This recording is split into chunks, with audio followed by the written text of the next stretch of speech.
The Guam Attorney General's office will determine whether the Guam Education Board's vote to reconsider the 4AB schedule last week passed or not.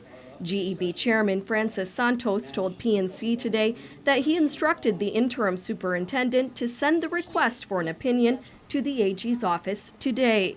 If the AG decides the motion did indeed pass, then the board will have to gather in a special meeting to discuss what type of schedule to place Guam's 5 public high schools on.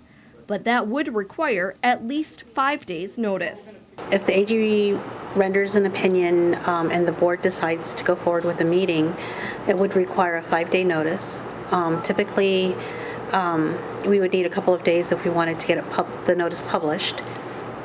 And the other thing that the chair would need to do is determine whether or not there's a quorum. Interim Superintendent Talene Taitano says school administrators will have to make adjustments to the school schedules if the schedules are changed from the 4AB currently in place for the upcoming school year.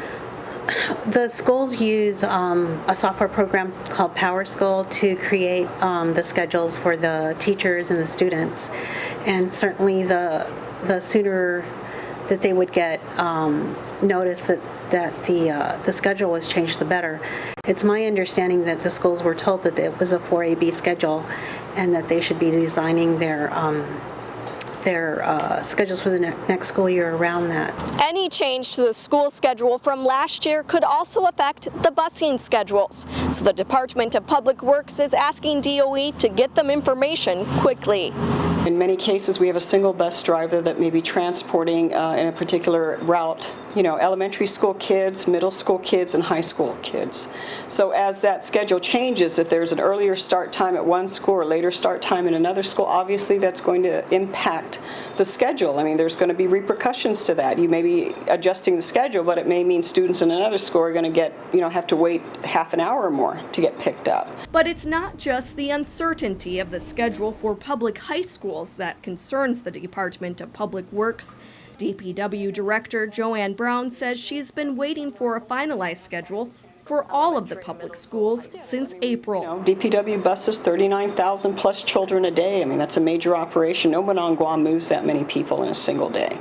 And obviously there's a lot of coordination involved, and because we have limited resources in terms of bus drivers and in terms of buses that are operational on a daily basis, it's more critical also that we know what the schedule is, because we're struggling as it is to accommodate the previous schedule from the last school year. According to Taitano, Southern High School is likely to go to a 4AB schedule regardless of what the AG or the board decide.